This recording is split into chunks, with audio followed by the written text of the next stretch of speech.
So, to begin our lesson today, I'm going to start off with asking you all a question. That question is going to be, what did Orion receive after losing an archery competition? What did he receive after losing an archery competition? If you think you know the answer, please raise your hand.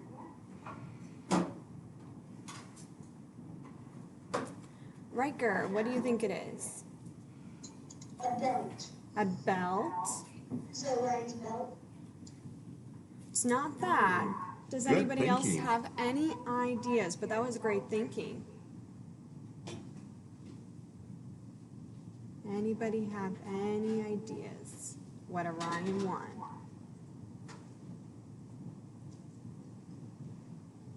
Sophia, do you have an idea?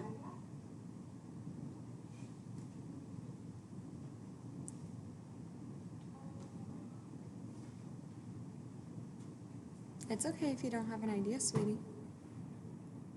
No? Okay. Does anybody else have any ideas of what Orion won?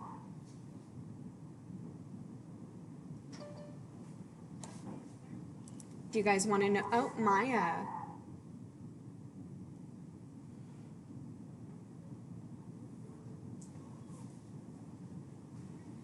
I don't think this is right, but I think it's a sword. A sword. That's good thinking. So she said a sword. No, it's not that, but that's really great thinking. Preston.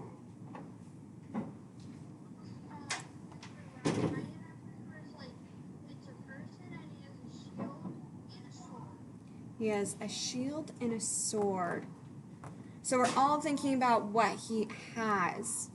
Now, this is great thinking, but it's not that. Kendall, what do you think it is? You're on the right track. A star. No, you had constellation right, but there's another thing to go along with it. Just give it to him. Okay, I will just give it to you all. Preston, will you put yourself back on mute? The answer is a constellation prize. So Kendall was right on that track. Does anyone else get it? Or is it just... Okay. You are thinking it? Yeah. Amazing. All right, so today what we are going to be doing... Preston, do you have a question? Your hand's raised.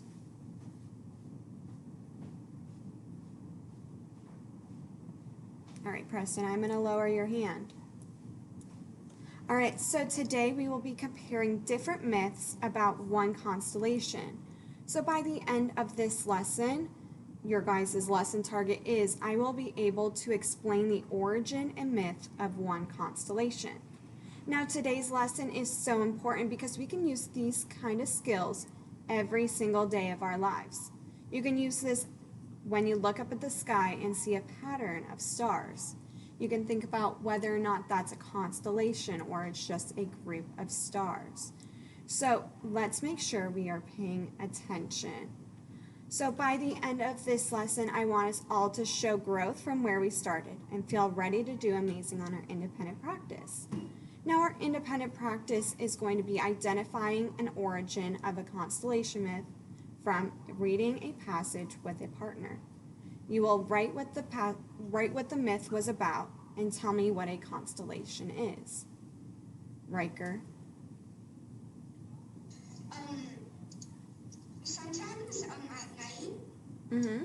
I look out in my backyard and most of the time I see the Big Dipper and the Little Dipper. Oh, so you already know what a constellation is, and especially those two. They're pretty easy to find. All right, everyone, can we please put our hands down? I'm going to leave comments to the end. All right, so an overview of our lesson is we are going to go over the history of constellations, the myths of Orion, and an exit ticket that you all will be doing in groups. Now, before we get started on our actual instruction, I'm going to go over some vocabulary. So, The first vocabulary term is going to be constellations. It's a group of stars forming a recognizable pattern that is traditionally named after its apparent form or identified with a mythological figure. Now, the second vocabulary word is going to be origin. Origin is the start, center, or beginning of something or the place where a person or thing comes from. So that's what origin means.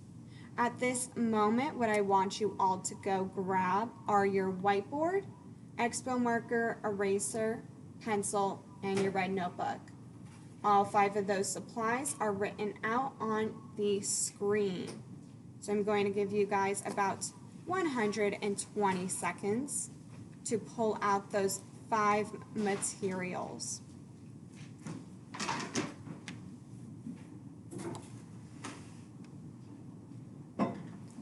You already have this out? You already have all of it out? She's good. Oh. Red notebook.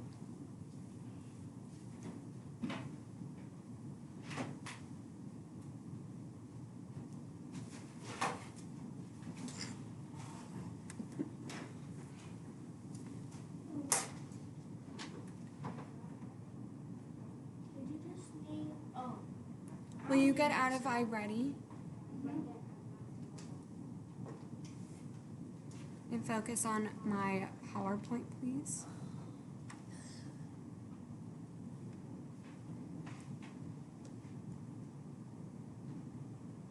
Thank you. Do you have all of those supplies out, Richard? Your whiteboard's underneath your desk. Okay, as long as you know. All right, everyone, I'm going to give you about 30 more seconds to pull out those 5 materials. Would you put those 5 materials on your desk, please?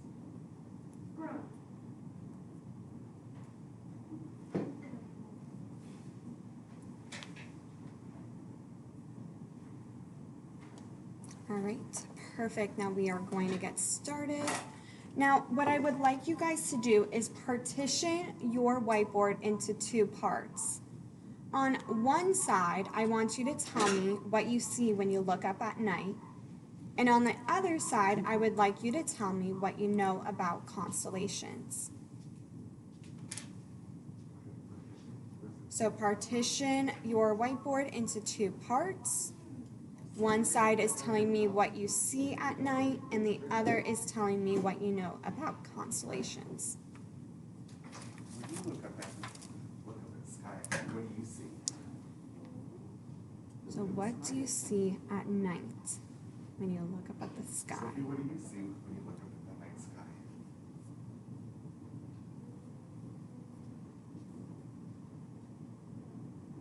Okay, so right. What else do you see? Give everyone about 120 seconds to write down these. You got it. Oh, Richard.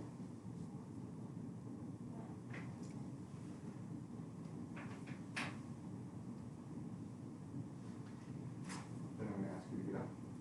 Go. So what do you see at night when you look up at the sky? There's so many things that we've already discussed. Whiteboard out. So I hope you guys have some background knowledge on this.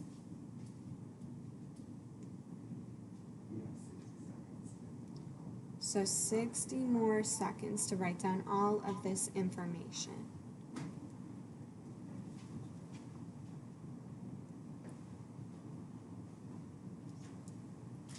Marcus, do you have all of your information written down? All right, so what should our that word be for today?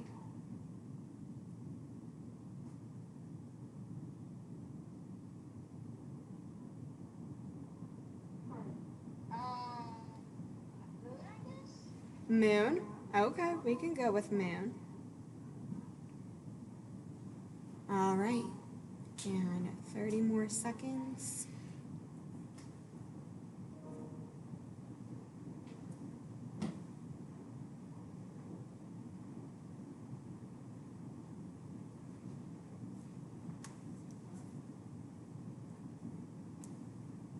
Okay, And moon. Let me see all of your whiteboards. Moon. Please keep holding up your whiteboards until I see everyone's whiteboard or right notebook. I'm waiting for Zion, Preston, Angel, Coda, Mr. Daniel, Talia, Viv, Miss London.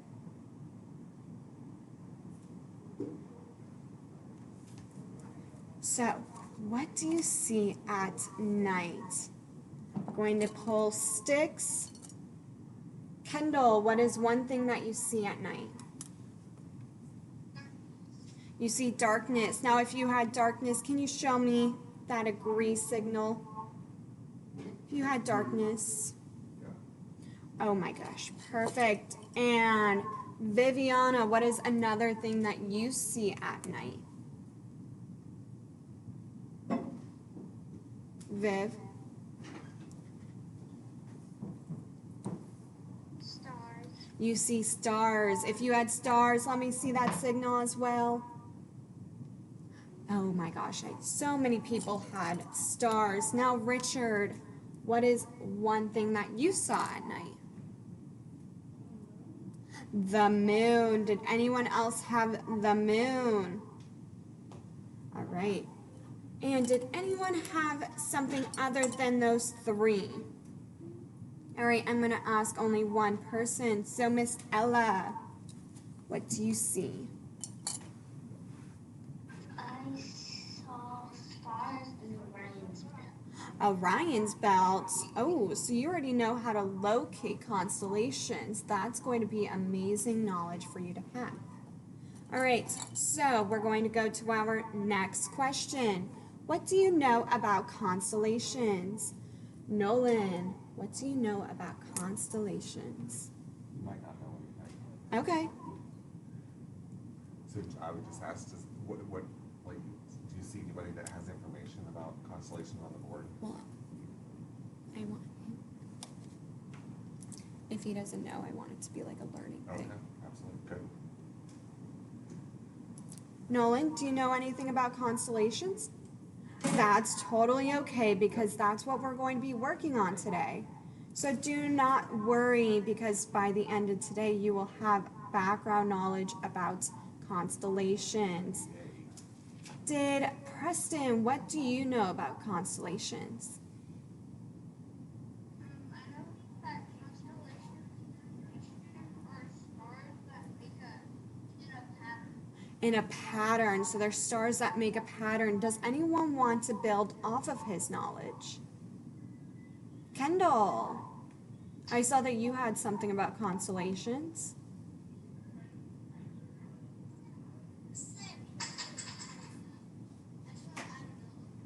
Oh, okay, that's okay. Just like Nolan, when I said that it's okay not to have knowledge. Okay, that's totally okay. Viraj, what do you know about constellations? They're a group of stars that make an interesting shape. Perfect. All right, and I'm taking Riker as my last friend to tell me what he knows about constellations. I know that constellations are people, creatures, and items. So they form people, creatures, or items in the sky. That's really important to know. So that is amazing. All right, so we are going to get started right now learning about some background knowledge. So what are constellations?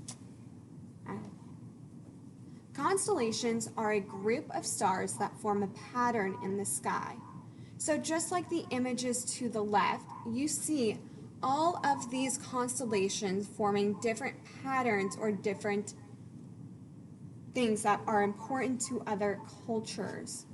So early stargazers imagined that the constellations formed shapes that looked like people or animals.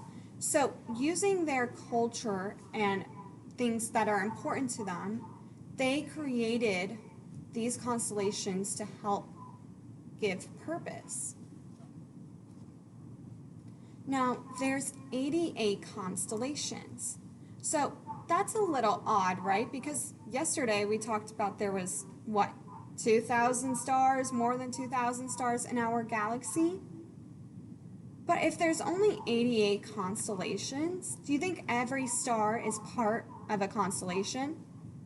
No.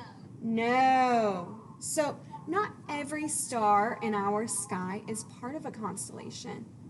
But it's also important to note that because of our rotation every single day, the people on the other side of the world also see the same constellations. So, it's important to recognize that there's only 88 because we're all seeing the same stars. Some history of constellations. Now, just like I mentioned, there were early stargazers.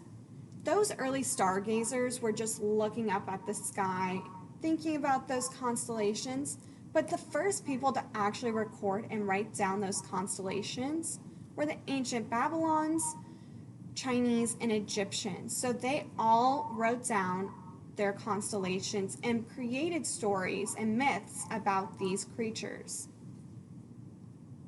They were used in the early times to tell time and seasons, along with helping others and people that were going to sea to navigate, because we didn't have a lot of technology back then. So this was very useful. Constellations were very useful for those in the early time. Now, a big figure that is part of constellations is Ptolemy. Now, you might be wondering, who is Ptolemy? That's an odd name, right? Ptolemy. Odd. But he's actually really important to this knowledge of constellations. He was a Greek astronomer living in Egypt during the 2nd century. Now, he's really important to this knowledge of constellations because he actually discovered and labeled 48 constellations. So, we said earlier that the sky is divided into 88 constellations, but Ptolemy labeled 48 and discovered 48 constellations, meaning that he discovered more than half of the constellations that we know right now. Viraj, how can I help you? I looked it up and there are 100,000 million stars in our galaxy. 100,000 million stars in our galaxy. That's crazy. So just like we mentioned, not every star is part of a constellation. Yeah, I know. Perfect. All right, so some more history about constellation is, in 1596, Dutch sailors began mapping the stars in the southern hemisphere. So just like I mentioned before, constellations were useful for people who were going to sea. People used to look up at the stars and constellations to help them navigate because they didn't have GPS and they didn't have all of these satellites to tell them what direction they were going in. So they used constellations to help them navigate where they were going, whether it was to go on a voyage, whether it was to discover new land, whether it was to get back to home. They began mapping those constellations in 1596. In the 1600s, the first telescope was invented. This was really important to discovering and labeling new constellations because with a telescope, people were able to see more stars in the sky. So they were able to see more patterns and more constellations, but that also led to some confusion. People were creating different constellations that actually weren't constellations. Rather, they were just a group of stars that didn't have a purpose in other people's culture. So, in 1687, 7 new constellations were discovered and named. Now you might be wondering, only 7? Only 7? Didn't Ptolemy just discover and label 48? Why is there now only 7? It's because a man named Johannes Hevelius discovered and labeled those constellations. He discovered Sextant, Volupia, Leo Minor, Lynx, Canes, all of these constellations, and people were agreeing that these were groups of stars that were forming patterns. Now, from 1687 to 1930, more constellations were discovered and labeled. The International Astronomical Union actually made a list of 88 constellations. So those are the list of constellations that we use right now. So many constellations are continuing to be formed and discovered, but right now we only recognize those 88 constellations. Right now what we're going to do is we're going to watch a quick video discovering more about constellations. As you guys listen and watch this video, I want you to pay close attention to why humans view constellations in different ways.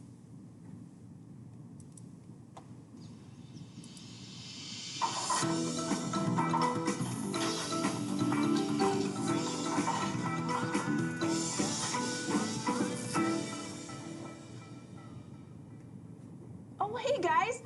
It's just gotten dark here, so we're spending a little time before bed looking at the night sky. And sometimes we like to look up at the stars and make up funny stories about the things that we see. Have you ever looked up at the clouds during the day and thought about what they looked like? A duck, an alligator, a shark, or even a bear? Well, people do the same thing with the stars, and they've done so for thousands of years. I'm sure you've noticed on a nice clear night how there are so many stars in the sky, more than you can probably count. Some stars look brighter to us than others, and the darker it is where you live, like if you're really far from the lights of a city, the more stars you can see. And for a long time, people have seen pictures among certain groups of stars, just like connect the dots. These groups of stars are sometimes called constellations, and scientists still use the names of these constellations to describe different parts of the night sky. Probably the most famous group of stars that's easiest to find is the Big Dipper. If you live in the northern hemisphere, you can spot it pretty easily in the northern part of the sky. It's made of 7 bright stars, and if you connect the dots of those stars, you'll see a big, squarish bowl with a really long handle sticking out of it. In the United States, some people thought the stars looked like a big ladle or spoon, so they called it the Big Dipper. But just like the fluffy clouds we were talking about, groups of stars can look different to different people. In Great Britain, for example, the same 7 stars are called the Plough because they were thought to look like a farmer's plow. And people in Germany thought it looked like a wagon. And those same stars also reminded lots of ancient people of a giant bear.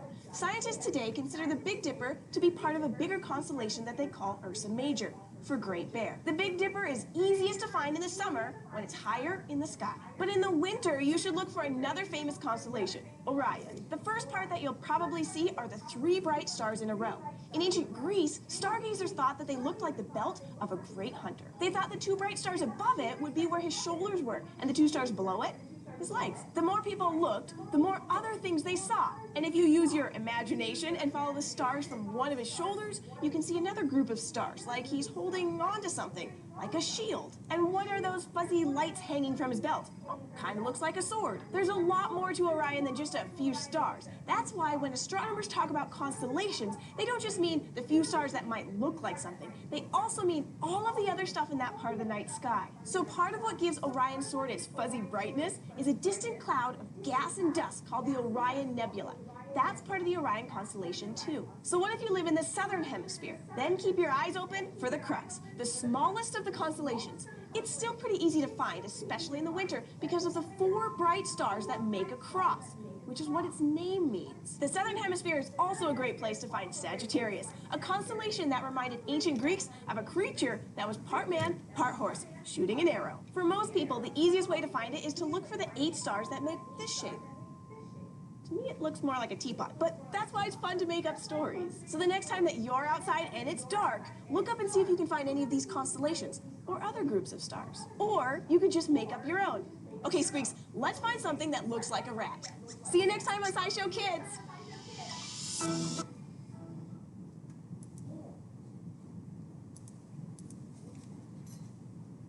Ella, how can I help you?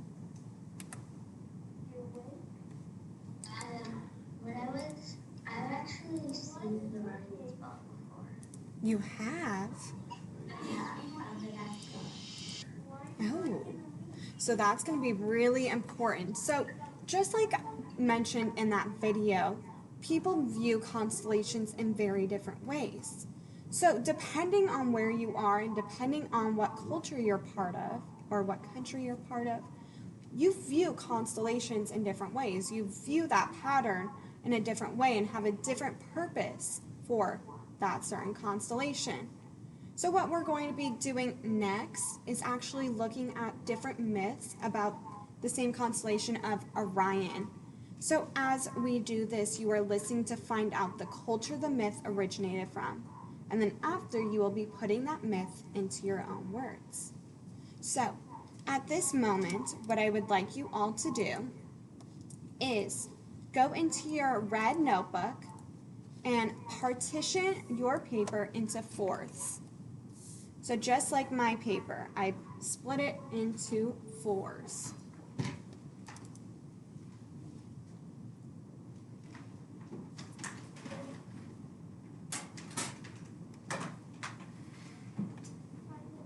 So, Sophia, come on.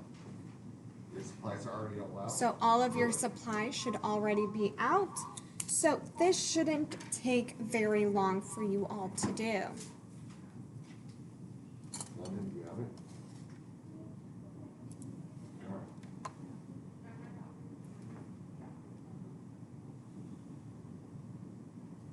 Marcus, yes, go quickly. No? And Brooklyn, when you're done partitioning this into fourths, yes, you can.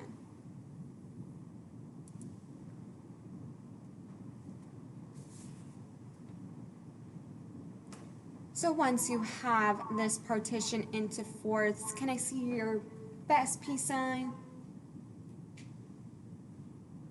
Best peace sign. You can do bunny ears. You can do a peace sign like this.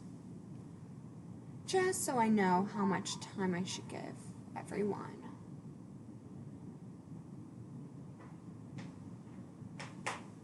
Thanks, Viraj. Still waiting on a few people to show me their peace sign. Daniel, do you need to show your peace sign? Are you finished? Thank you. All right, and we are going to get back to our lesson. So make sure that you are still open to this page in your red notebook because we will be going back to it very soon.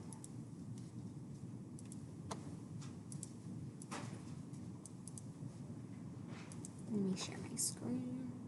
All right, so the first myth that we are going to be listening for is the Greek myth explanation of Orion. So remember, as you listen, remember that there's a purpose for this Greek mythology. So as you listen, I want you to think about what the origin, so what culture this myth originated from, and then I want you to think about how to put this in your own words.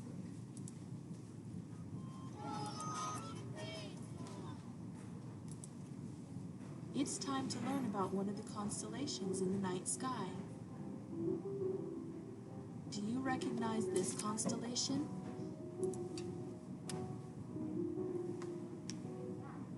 It's Orion. Most visible from January to March, Orion is one of the easiest constellations to find in the sky. Orion is also called the Hunter because in Greek mythology, Orion was a giant hunter. Once while he was hunting, he bragged that he could kill every animal on Earth. Mother Earth did not like this plan at all, and so she sent a giant scorpion to kill Orion. After he was dead, Zeus, the king of the gods, placed Orion in the night sky. Zeus sent the scorpion into the sky as well, and now the scorpion chases Orion around the heavens forever. That is why Orion is in the sky in winter. In summer, the scorpion comes and chases him away. Orion's belt is fun to find if you're stargazing from your backyard, but astronomers are more interested in what's below it, Orion's sword. In the story, Orion's sword has a magical glow, but with the help of modern telescopes, we can see what makes it look so bright.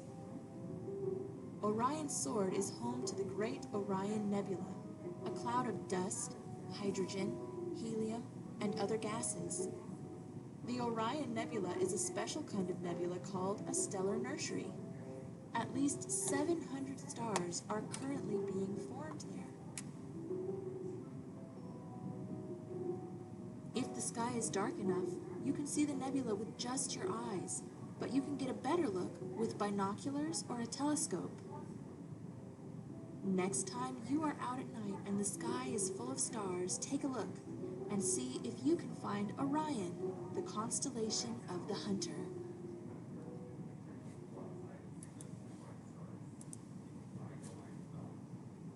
Preston, before I begin modeling what you guys will be doing as a group, how can I help you?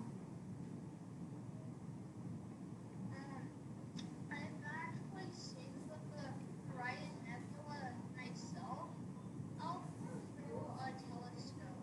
Oh, so you've already seen Orion. I'm pretty sure Riker also said that he has seen London. Richard's trying to get you. All right, so we are going to continue. So as I listened to this myth, I kept on hearing that Greek. That Greek. So I think that's going to be my origin, actually. So what I'm going to do right now, yes. What I'm going to do right now is in my origin, I'm going to put Greek. But again, what are we listening for? What are we listening for? We are listening to find out what this myth was about and what the purpose was for the Greeks to have this myth. So as I listened, I heard about Orion being a hunter. He was sent to be killed by a scorpion and was sent to the stars by Zeus. So in my paraphrase the myth, I'm going to put that all into my own words. So I'm going to put Orion the hunter was killed by a scorpion and put into the sky by Greek god Zeus. Oh, I spelled Zeus wrong. Miss Fortune, Yes. the scorpion is also a constellation. Uh-huh. Yep. So something to... And it's like right next to Orion. I've seen it. Yes. So what I want you all to do at this moment is we're going to put that on that piece of paper that I had you guys partition into forts. And my mom has a Star Trek, the app on her phone, and I have too. Can we... You guys need a constellation. We could like point the phone at where we see it, and it'll say if it is. That's a great tool to have. So we can put that into our newsletter for every parent to see. Now, in this piece of paper, at the top of this box, I want you to put origin. And we said, or I said, that the origin was Greek. It was part of the Greek culture. And I'm going to put underneath a P for paraphrase. And I'm going to put exactly what I put into my PowerPoint. So, after you write this, I'm going to put Orion the hunter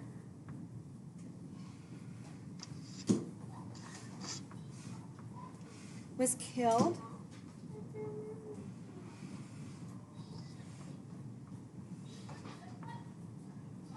by a scorpion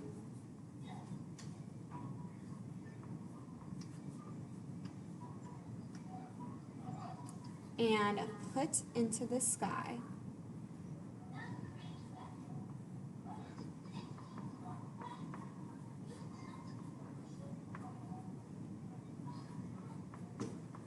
by Zeus. So at this moment, I want you to all have this written down. I will give everyone 100 seconds to write all of this down.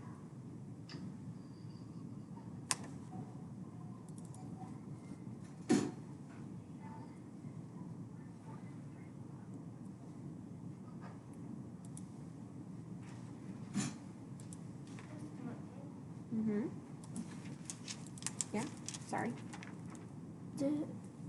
Did you like miss the line right there?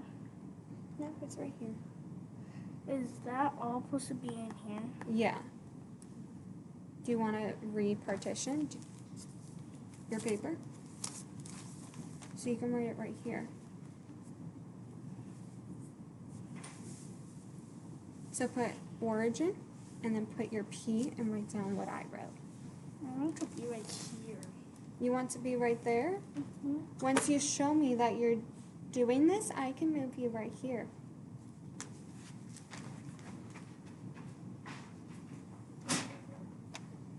Give me more than 100 seconds because I didn't like. Thank you. I will make sure. Now, Richard told me he needed more time to write this down, so I'm going to give you guys more time to write all of this information down.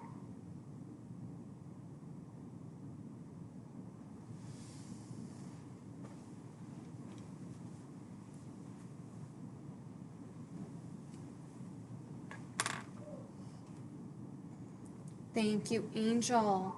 When you have written all of this information down, will you please hold your notebook up to the camera so I can see that you actually did it? Thank you to Leah, Maya, Marcus, Riker. Thank you, Mr. Coda. Thank you, Viraj.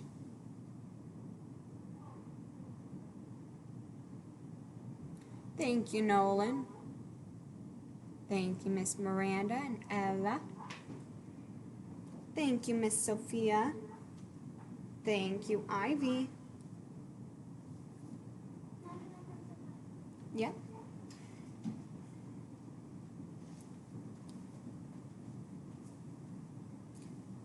So I'll give everyone another 45 seconds to write this down before we move on. It's okay, Richard. Yep, you will have 45 seconds, so you will be complete.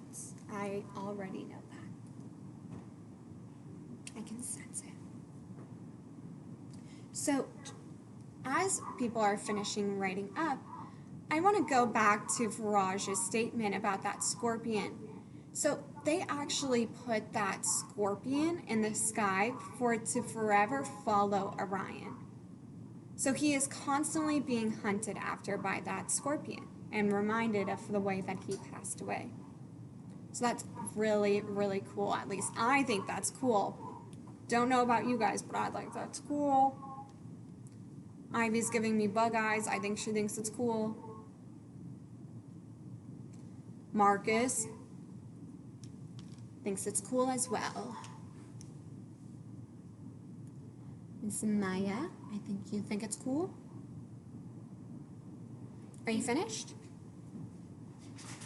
Oh. Thank you.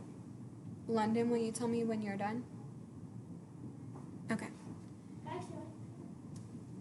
For right now, yes. Okay, so if you need more time, will you show me a thumbs up? Thank you, sir. Daniel, is that a thumbs up? Or you finished? Okay, perfect. So we're going to continue hearing myths about that constellation Orion. So the next myth, and let me share my screen again, that we're going to go over is the Navajo history explanation of Orion. So just like I mentioned and keep on mentioning, there's a different purpose for that constellation throughout different cultures. So let's read this one together. We're going to be doing these next two myths together. So could I have Zion, come over here and read that first paragraph.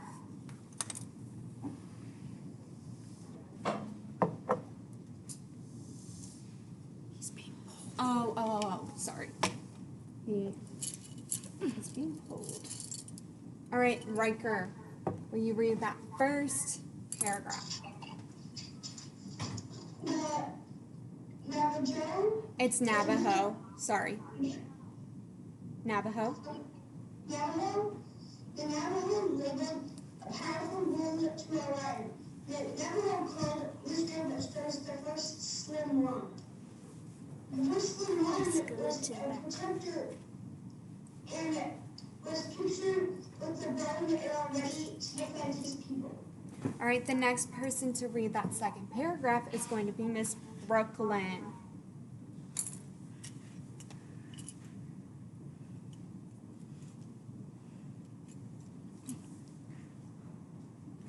So Brooklyn, unmute and read that second paragraph.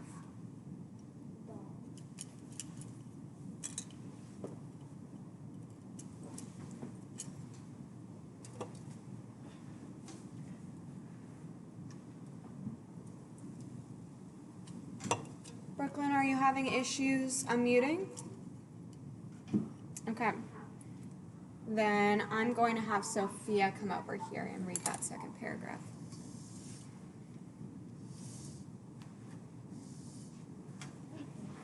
So you're reading that second paragraph. Up on my screen. You can come over here and read it. It's called the Navajo.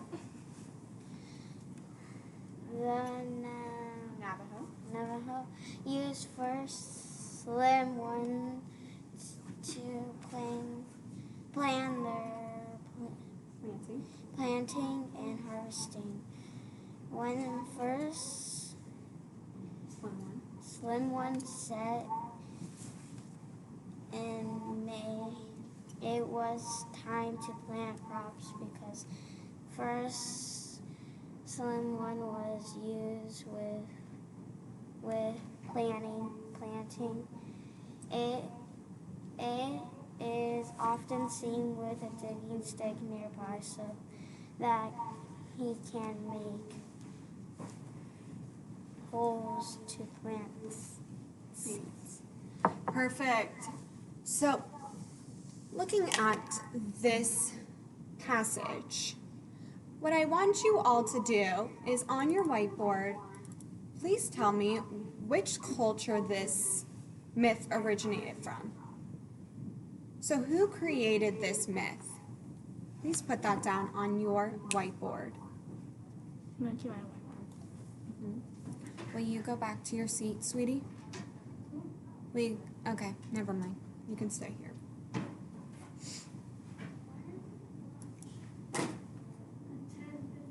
So, Riker, do you need to go to the restroom? No, but you said on our whiteboard? Yes, on your whiteboard, I want you to tell me what culture this myth originated from. So can you erase what's on our whiteboard already? Yes. Sorry. Yes, you can erase whatever is on your whiteboard. So I'll give everyone another few seconds. Angel, please put that down. I will use that word for us to show our whiteboards. So Richard, I want you to write down what culture this myth originated from. You don't know? Which word is repeated? What is a word that's repeated in this? Think again. Reread it. Look at that first sentence. Who labeled this role? There you go. Put that on your whiteboard. Maya, how can I help you?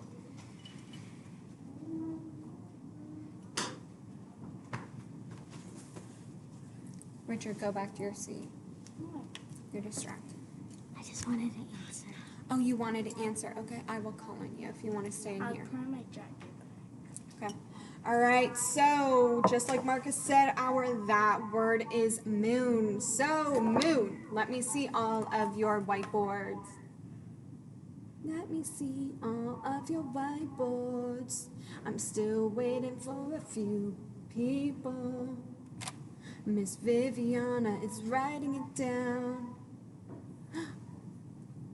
Miss Ivy, I'm waiting for you. Brooklyn and Coda, I'm waiting for you.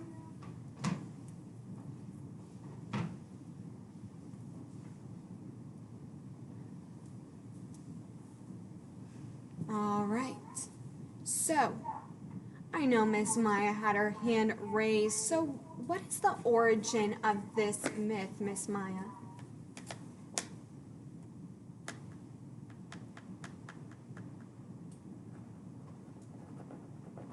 Navajo. The Navajo? Yep. So, what we're going to do is I'm going to put my origin as Navajo. Real quick. Now, we're going to do this think aloud, and then we'll write it down on our paper, just like we did before. So how could I paraphrase this myth? How could I put this into my own words? What was this myth about?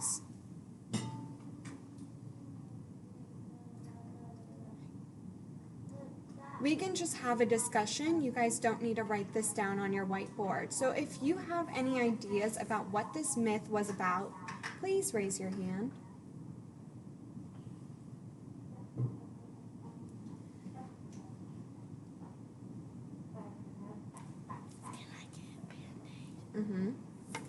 So Ella, what was this myth about?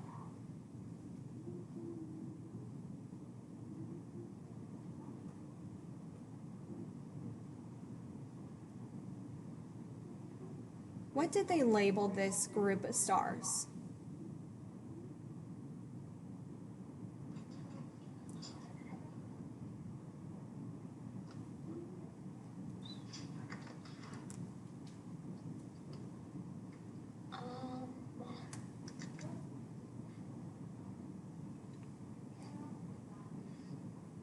What was this group of stars called? Look at that second sentence.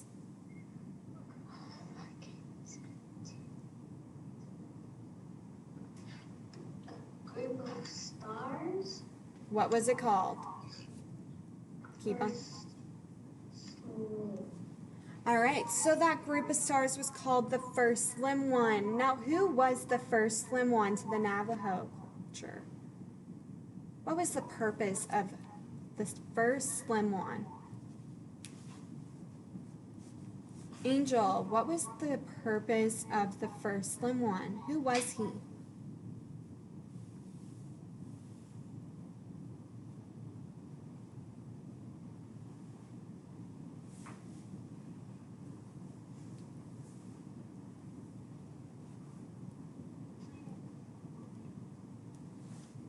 For planting, he helped with planning their planting. Now, what else was he important to the Navajo? Why was he important to the Navajo people? Marcus?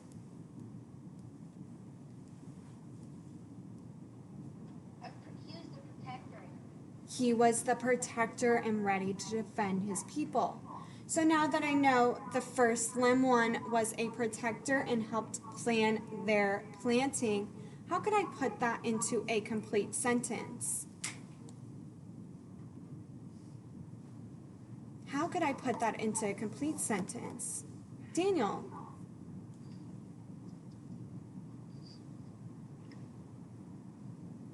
That's okay.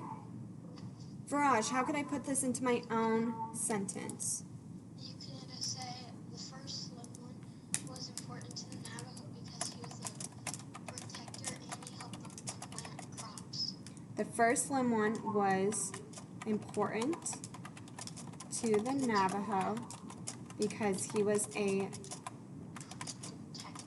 protector And helped plant crops. All right, perfect. And I know why Scorpion was sent to Okay, we can talk about that later today or after this lesson if that's okay with you. Okay. All right, so on this second box, we're going to continue. I'm going to put O for origin, and again, my P right here. Now, we said that the origin was the Navajo, so I'm going to put that down right here.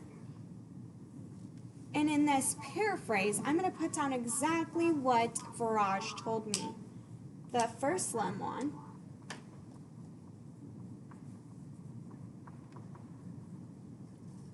was important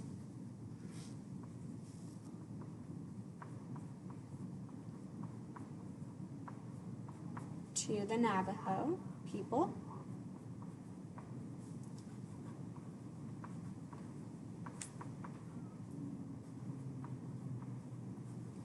Because he was a protector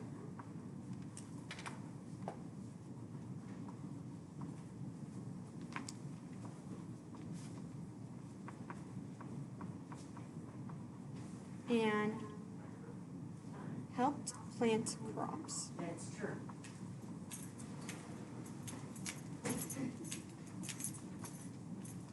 So if everyone could please put this down on your paper at this moment. I'll give you guys about 180 seconds to write this down because that sentence is a pretty lengthy one. Right now, can I tell you the reason why the scorpion was sent to kill Orion? Yes, if you are finished with writing this sentence down. I am. Perfect. So I looked it up, and it's because Orion boasted that he was going to kill every animal on Earth. Mm-hmm. Artemis got mad at that because she was the goddess of hunt, and so her brother was Leto, and they sent the scorpion to kill Orion. Oh. And then Zeus put him in the air, or in the sky, not the air. That is a pretty cool story.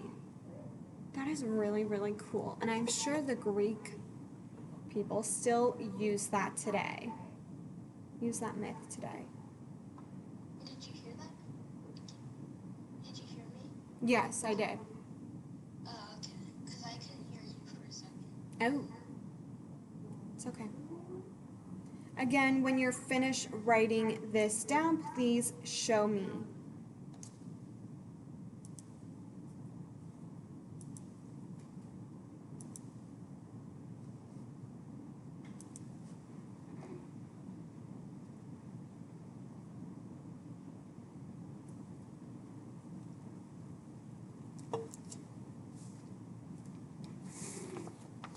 Thank you, Viraj. Thank you, Miranda. Thank you, Soph. Preston, please put that down.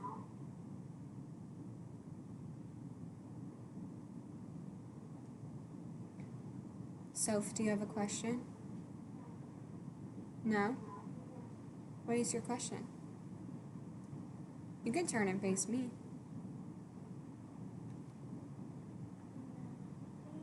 Oh, okay. Thank you, Riker. Thank you, Angel. Thank you, Miss London.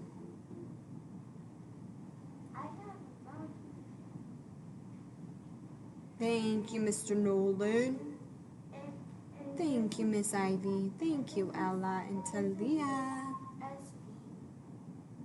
Thank you, Marcus. Oh.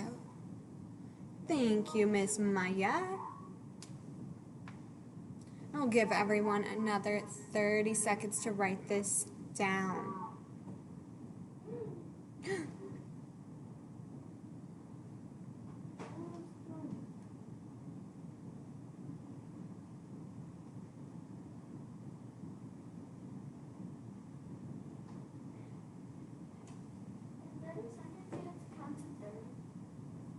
No, I just kind of guess.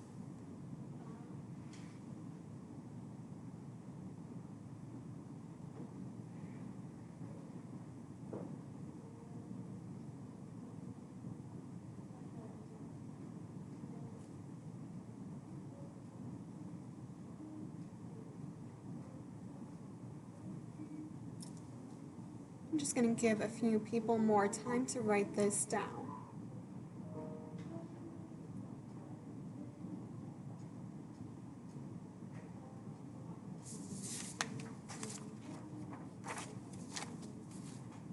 Thank you, Mr. Daniel. And we are ready to go. Thank you, Richard. Did it. Are you gonna write more on this one? Because I have so much more space right there. Mm-mm. It's okay. What can I write right there, though? Nothing. Mine looks like that. All right, so this is going to be our last myth that we do together. It is the Yoku Native American mythology explanation of Orion. Now that is a mouthful. Can I have Miss Talia come over here and read this myth?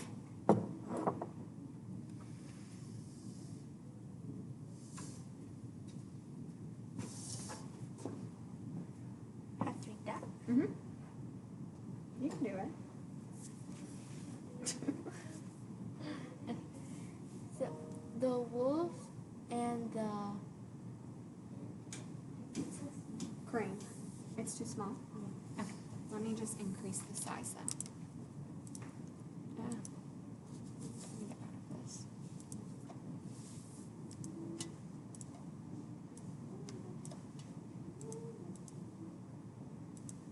Is that good? Or do you want it to be larger? Larger? Yeah? Yeah. Okay. Is that good? Yeah. Okay. There you go.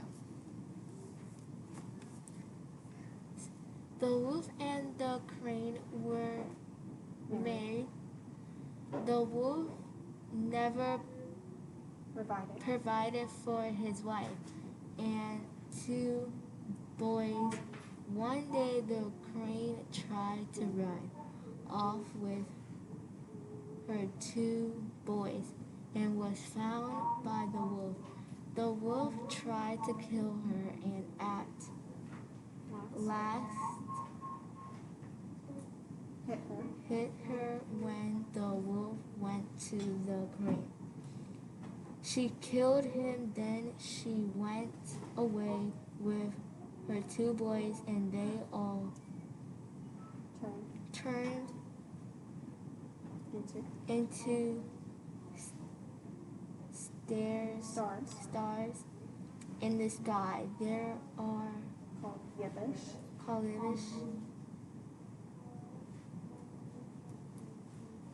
the three stars of Orion. Perfect. So the wolf and the crane were married. The wolf never provided for his wife and two boys. One day the crane tried to run off with her two boys and was found by the wolf. The wolf tried to kill her and at last hit her. When the wolf went to the crane, she killed him, and then she went away with her two boys, and they turned into stars in the sky. They are called Yibbish, the three stars of Orion. Riker, how can I help you? I looked it up in the wolf. That is in this. Yes. Is it actually the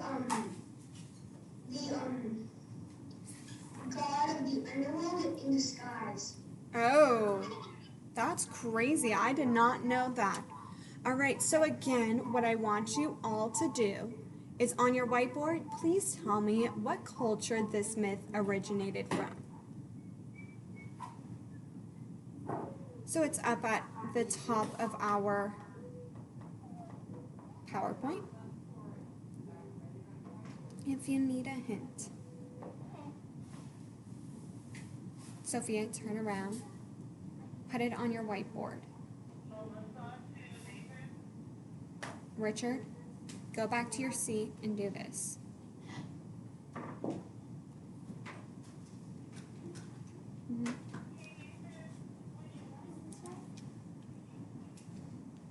So look at that top little section. So whose mythology explanation is it?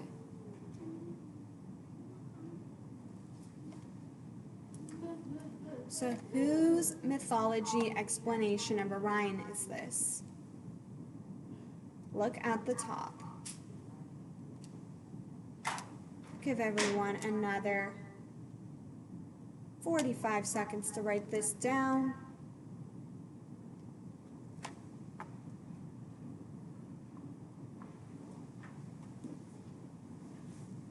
Talia, please put it down. You got it?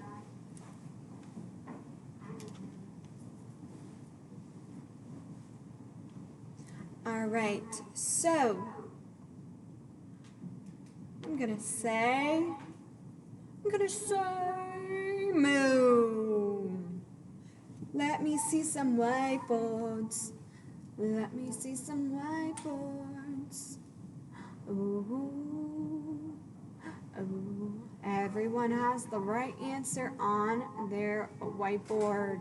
I'm still waiting for a few people to show me their whiteboard so I know that they are participating.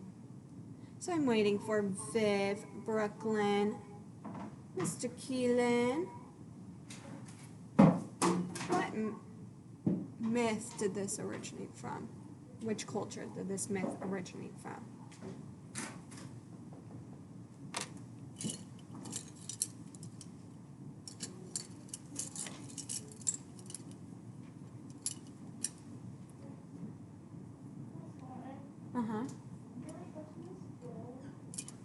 You should be soon.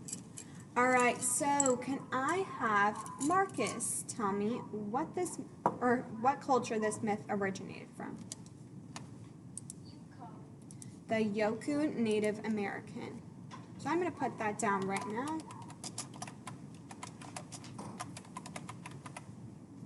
Perfect. And what was this myth about? What was this myth about?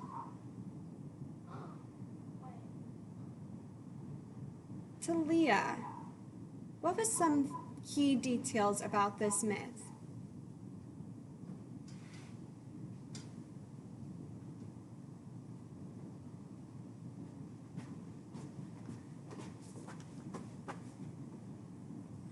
The key details was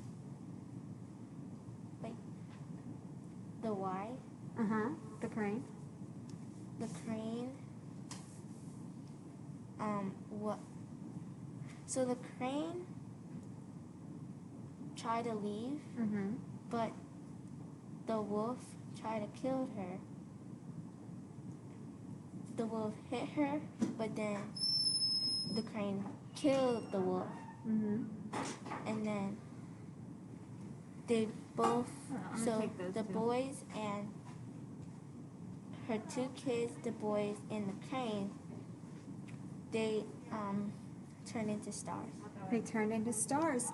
So I don't know if everyone heard Talia, but basically what she said was that the wolf tried to kill the wife after she tried to escape. And then the crane killed the wolf, and she went away with her two boys, making the 3 stars of Orion's belt. So how could I put all of that information into one sentence? How could I condense that? Preston, how could I make that into a sentence? Okay. Do you need to go to the restroom? Okay. I know another story about Orion that was my eyewitness universe book. Oh, so you can tell me later today all about that or when you come back, okay? All right, so I'm going to put down what Talia said. I'm going to put down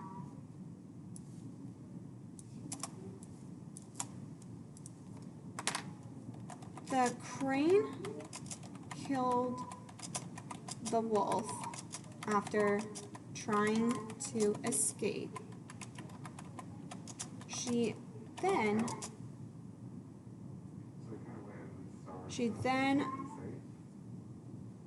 left with her two boys,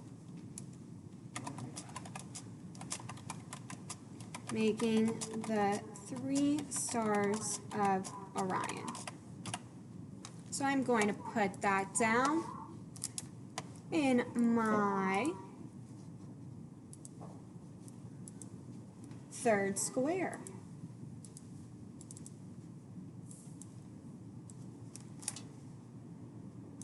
All right, so the origin is Yoku, Native American.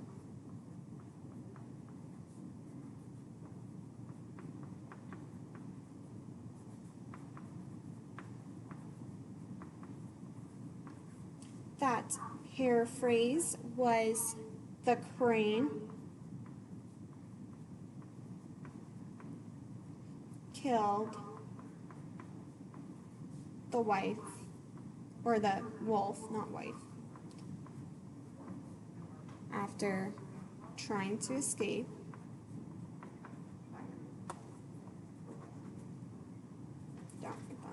After trying to escape,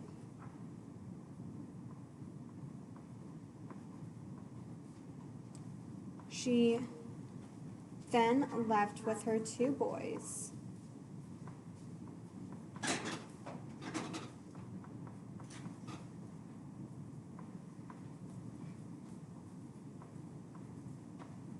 Making the 3 stars of Orion.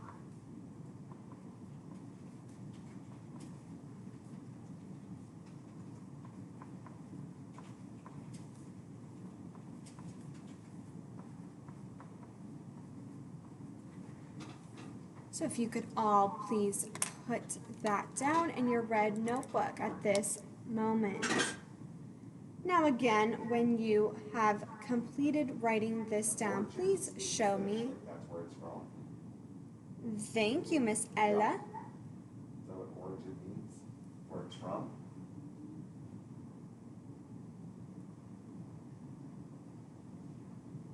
I think so. Mm-hmm. Okay. So origin means where it's from. Perfect. Mm-hmm. So I'll give everyone another 120 seconds.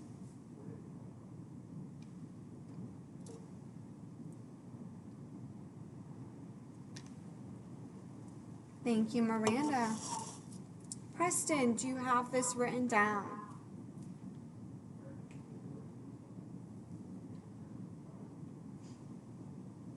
Thank you, Viraj.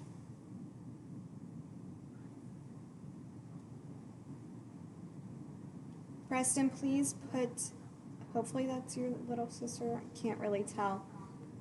Will you put her down and get to work, please? Thank you, Mr. Nolan. Thank you, Marcus.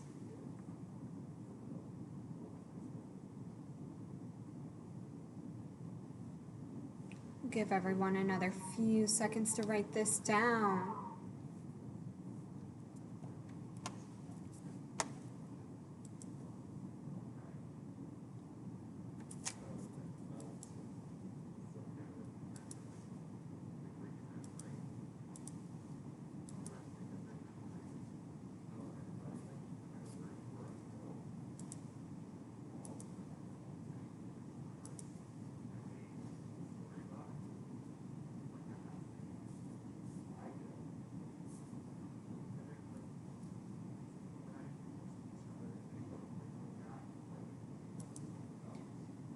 Thank you, Angel.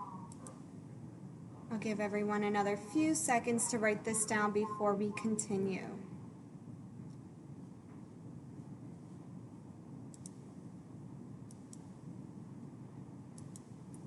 Thank you, Ivy.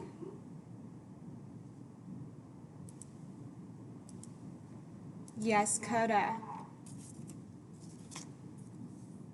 Okay, so why is 4 more than being a new co-host. I will explain that in 1 second. Please be patient. All right. Is anyone still writing this down? If you are, can I see a... Yep, okay. I'll give some more time.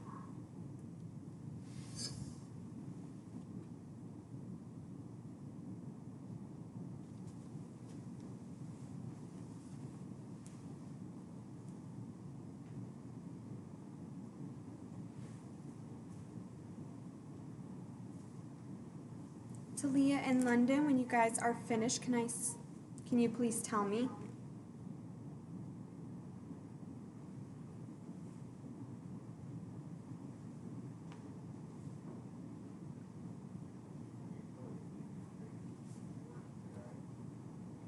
Preston, how can I help you? I'm done. Okay, thank you.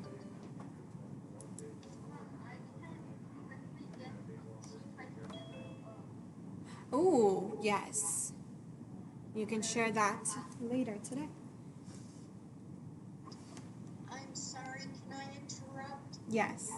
Can you put me and Coda in a breakout room so that I can progress monitor him real quick? Mm-hmm. And I need to be a co-host.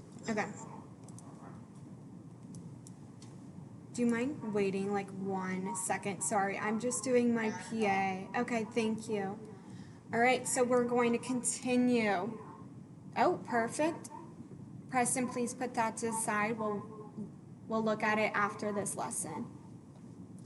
All right, so we are going to get started on our independent practice. So what we're going to be doing is you all have either Article 1 or Article 2.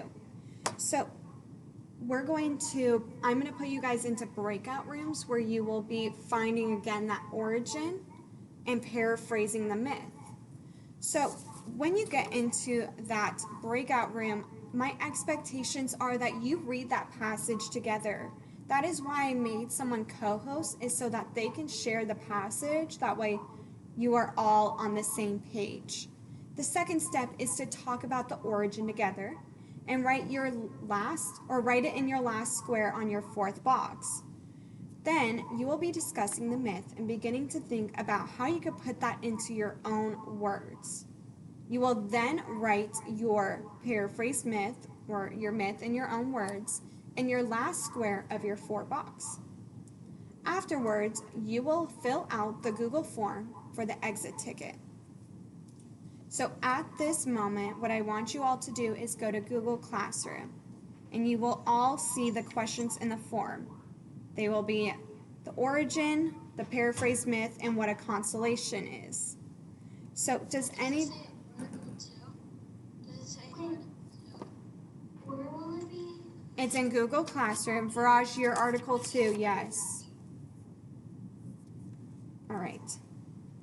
So does anybody have any questions before I put you all in breakout rooms? Okay. Oh, Riker?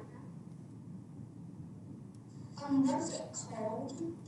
Either Article 1 or Article 2. It's under Thursday. And then there's an exit ticket underneath.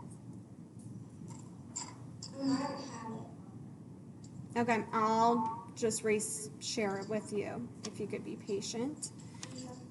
And I'm going to put you all in breakout rooms right now. So remember, if you have any questions, please call me in and I will address them. All right, there you all go. Let me move Miss P. And where is Coda? There we go.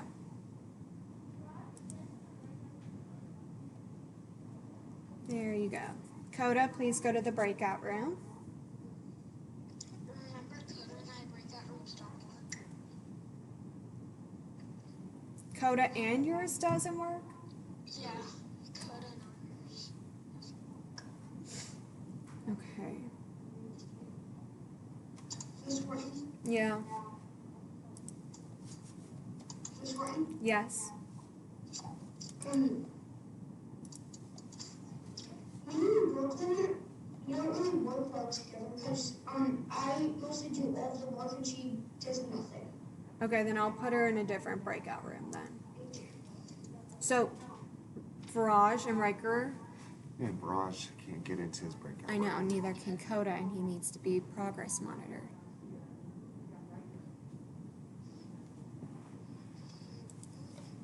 So don't break out. So No, I here's, know. Here's what we could do. Um, go to what breakout room is Barrage supposed to be in? 5, but everyone's in here now. So it's just Talia because Science and Dole. Okay. And then I don't know where Marcus is. Are they all doing Uh, 2? Yeah. Is Barrage doing 2? Yeah. Let me see what Marcus is doing. Marcus is also doing 2. So keep them out here. Mm-hmm. And who else is doing 2? I think Riker is just 1. No, Riker's doing 1. So Zion, Maya, Talia. I'll tell Talia to get out She's of the breakout in room. here. Oh, she is? Okay, Viraj, Talia, and Marcus, you guys are going to be a group and you guys will work in here. Alright? Alright, Riker, let me move you into a different room real quick. And let me move. Can I see this real quick? And Daniel's not here, so Brooklyn is going to be left by herself. I know, so I'm moving her into Nolan and yeah.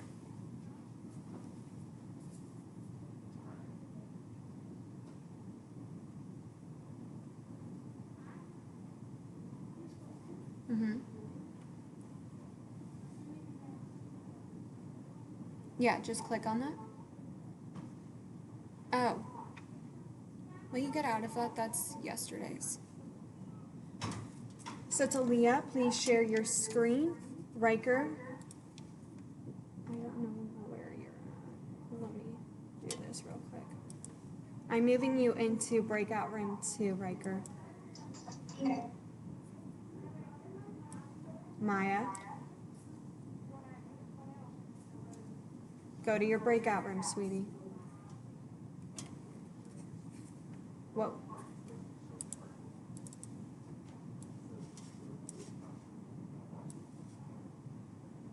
How did my screen look way different than that? Is she using a school computer? Yeah. Riker, Yeah. why are you back? Because I need to know what the thing is. Like the Article 1 or Article 2. Article 2. So will you go to your Google Classroom? I'm in it. Will you go to Thursday, the 18th? Yeah, that's where I'm at. And you don't see Wait, make him co-host and let him share his screen. Talia, do you mind unsharing your screen? All right, Riker, show it. Kendall, how can I help you? This is Thursday, February 18th.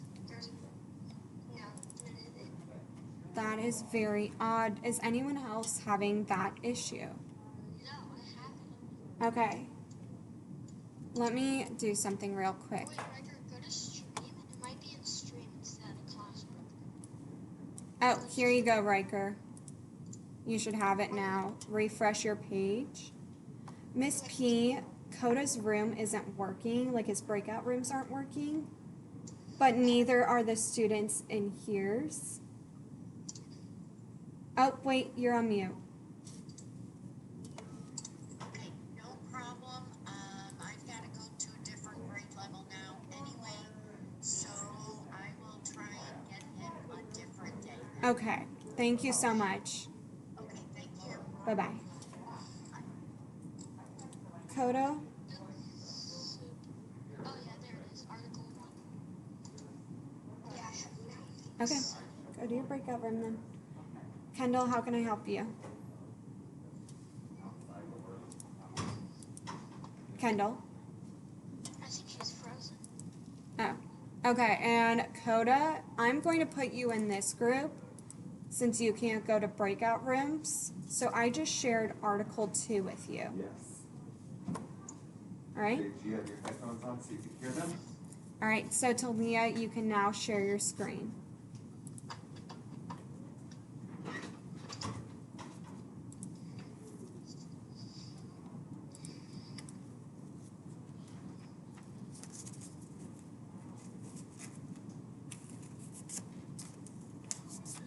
What? Possess? Process of nation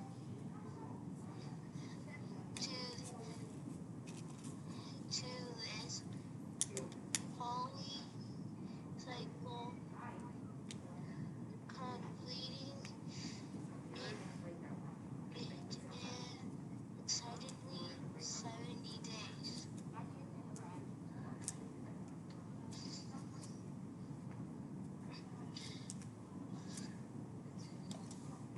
How are you guys doing in here?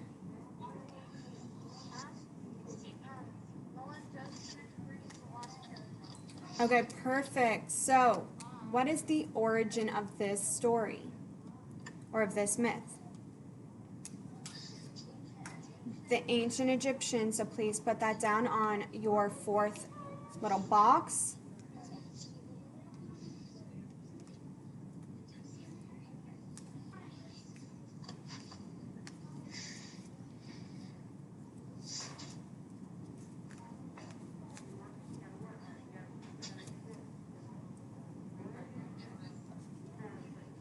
All right, and I'm going to go to a different breakout room. Please work together on what this myth was about.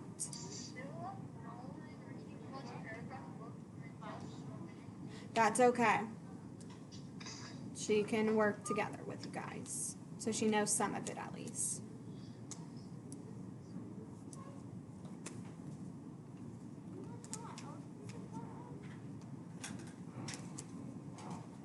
How are you doing? Hi. How is everyone doing in this breakout room? Nobody's talking. Nobody's talking? So didn't I share my expectations of you guys are reading this together? And doing this entire thing together? Yes. So London, can you share your screen of the article?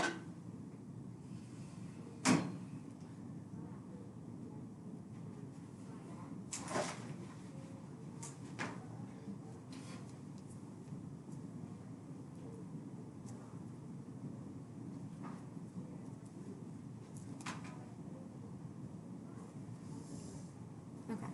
So we need to go to Google Classroom.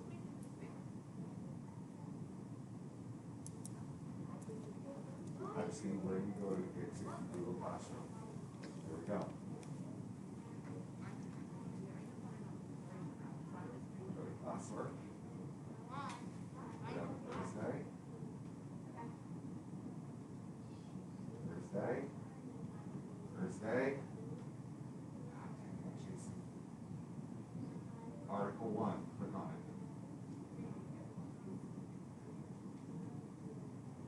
Okay. Now we need to share your screen. Yep, click share. You want to share your desktop? What?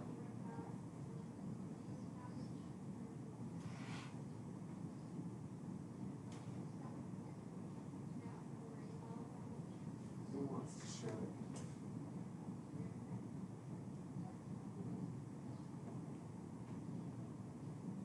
Okay, put your headphones on and ask them if they can see that article.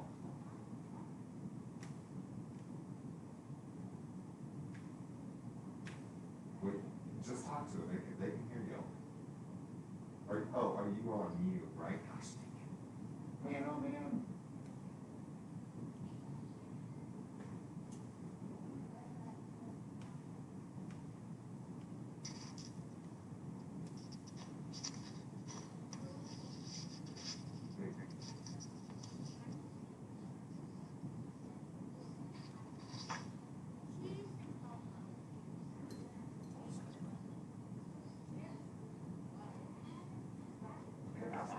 see that?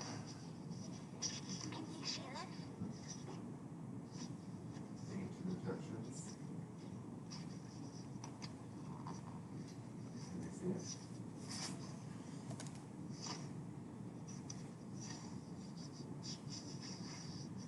Would you jump into London's? I'm in there. Would you ask them if they can see the article? I can see it. Right. Yeah. So, You guys can all see this article. If I can see it, you guys should be able to see it, right? Can someone respond? right, they're not talking to London. Kendall, can you see this article? Keelan, can you see this article? Okay, so ask Kendall to read the first paragraph. Kendall, will you read that first paragraph?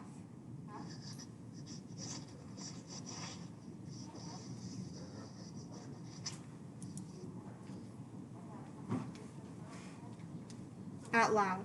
Sorry.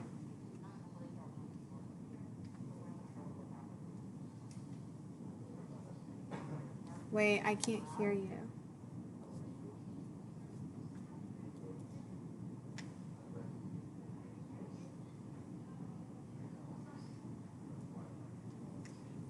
Kendall? Can't hear you.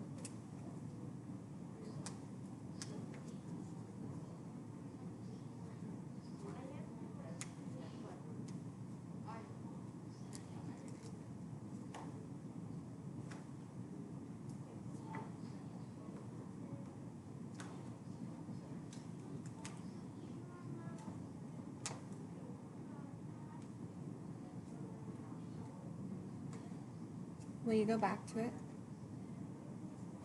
Here, so I can help you guys read in this case. The ancient Egyptians were the first to write about Orion and place them into their mythologies.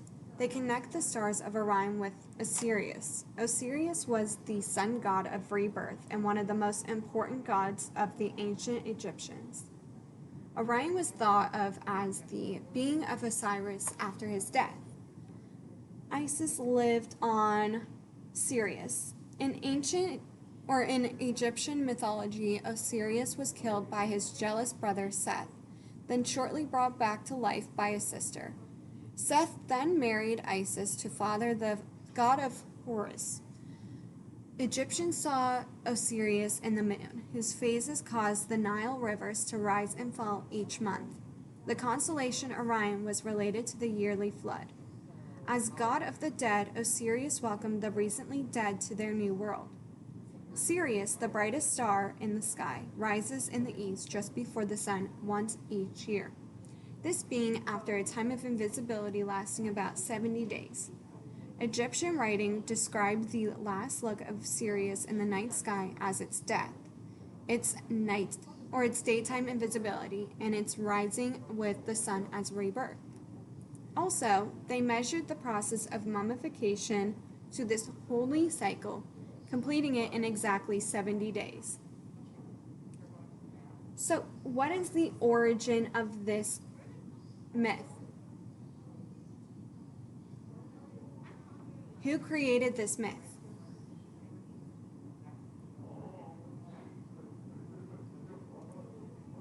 Kendall? Will you just mouth it? Yep, so she said Egyptians. So in that last box, I want you to put Egyptians.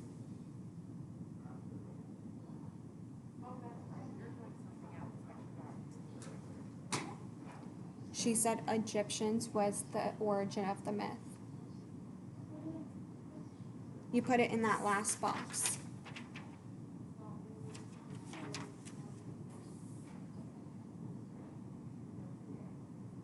So once you're done with that, will you show me a thumbs up?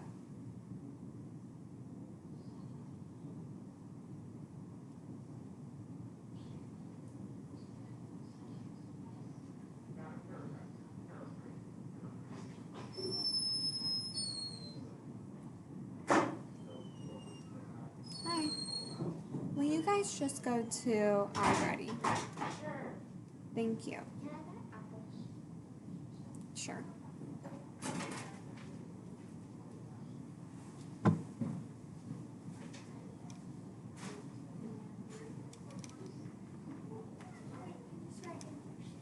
Mm-hmm. And what was this myth about? What was it about? Riker.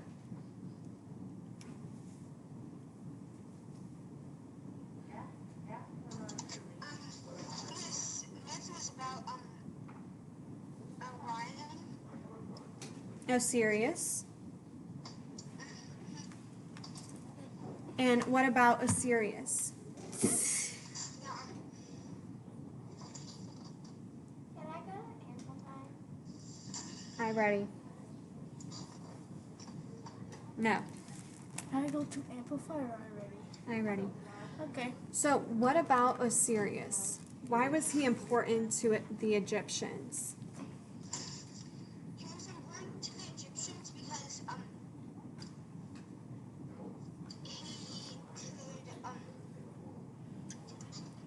What was he the god of? he was the god of rebirth. He was the god of rebirth. And what did he do? What did he welcome? He welcomed the dead. Okay, so in a sentence, how could you put that information? Or how could you paraphrase that? Osiris was the god of rebirth, and he welcomed the dead. Perfect. That is what you will be writing.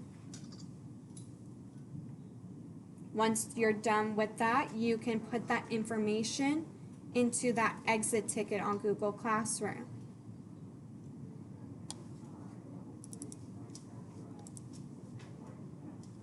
Yep.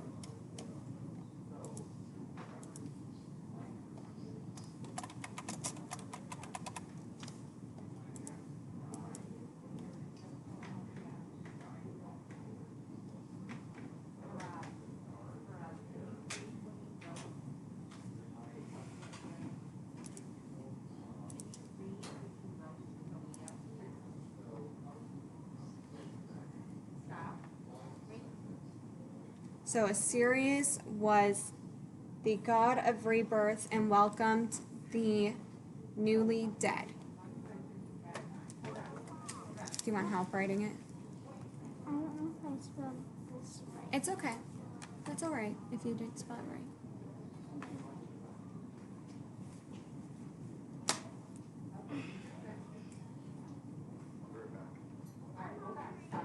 Mm-hmm. Richard, with me. What? Me? Mm-hmm. No, it's getting there. Hello. Right, Miss Bridget. What's up?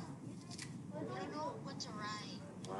So, what was the origin of this myth? Who created it? All right, so that's your first little section. Put that O in that last box and put Egyptians.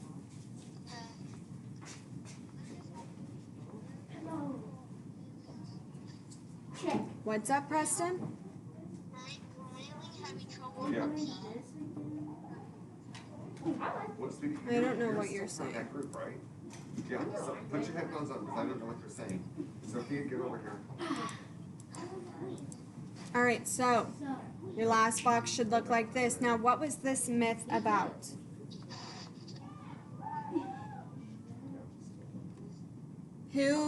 Who was Orion in this story?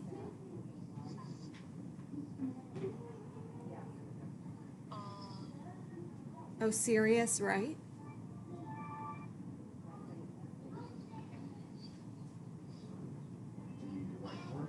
Do you need to look back at your article?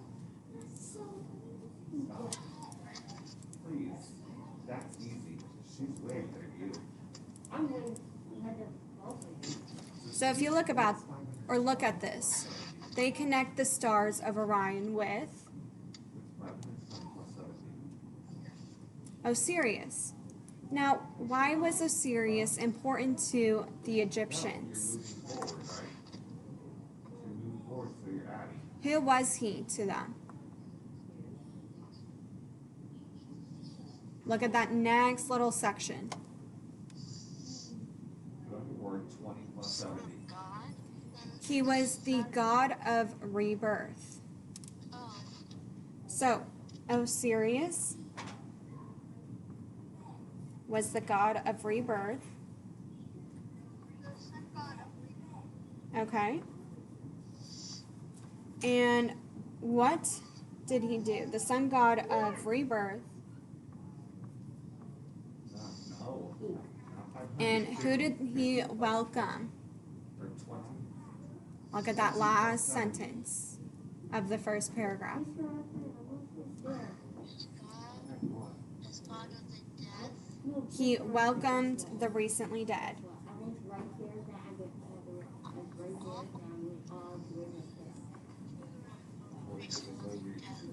There you go. That's your P. So your paper should now look like this.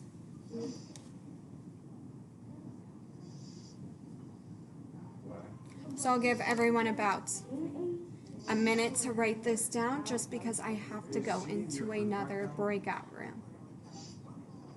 Or I can leave this up and go to that breakout room. What are you supposed to do? What was that next step? 90. Go to where? Put 590. Go to Thursday. There you go. Is that what you're all? Oh. Hello. We're done. Put it into Google Classroom, but wait 1 second. Plus 2. You should not need your board for this. 590. All right.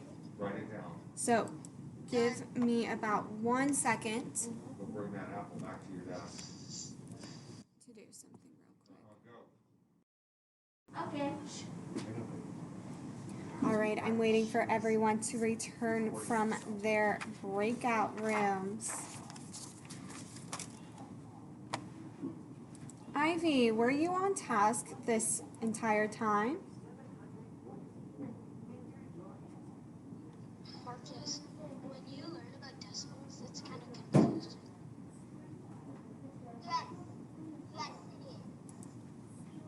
All right, still waiting for a few people. Viraj, can we keep our... Oh, I'm talking. To the left. Hi, everyone. Oh, hi. Sorry, I had been talking on mute. All right, so we're going to wait for everyone to return from their breakout rooms, and then I will wrap this all up. And everyone should be back now.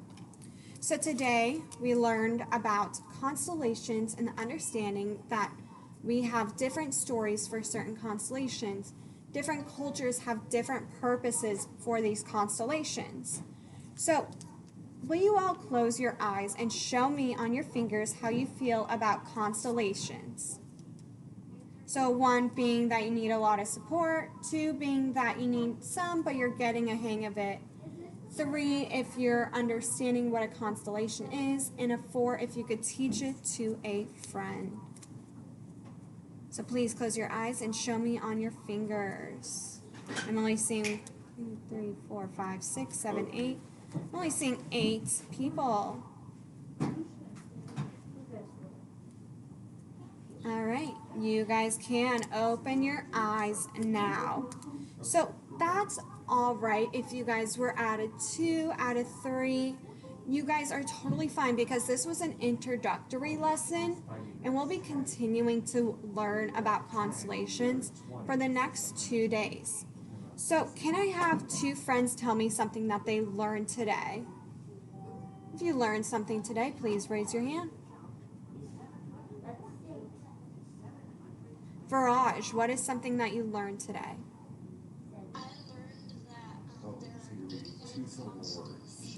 You learned there was 88 constellations. You are absolutely correct. That is an amazing thing to know.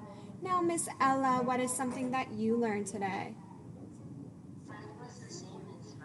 Oh, did anyone have something different?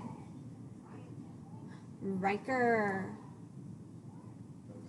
I learned that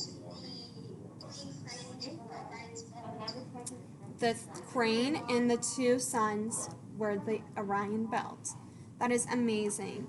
So remember that we can use this skill in our everyday life when we are looking up into the sky, knowing that those patterns are possibly constellations. Now you can use that app that Viraj was discussing to see constellations in the sky. So let's remember this skill because we're going to be completing an assessment on astronomy in a few weeks. And this is important to know for this assessment and for the next 2 days. So I'm going to tell that secret or that joke again real quick, and I want you to all unmute after and tell me the answer. All right, so what did Orion receive after losing an archery competition? What did he lose? Or what did he receive after losing? No. Remember what I said earlier. What was this about? I know that. Oh, Ella, do you know? I know what it is, but I can't say the word. I know it. Okay, does anybody else know it? Riker said voice. Riker, what is it? Constellation. A constellation prize. That is absolutely correct. That is from the beginning. That was 2 hours ago. I know. Didn't realize that this lesson was going to take this long, but that's all right. So what I want you all to do at this moment is put away those supplies that I had you get out. And please go to iReady.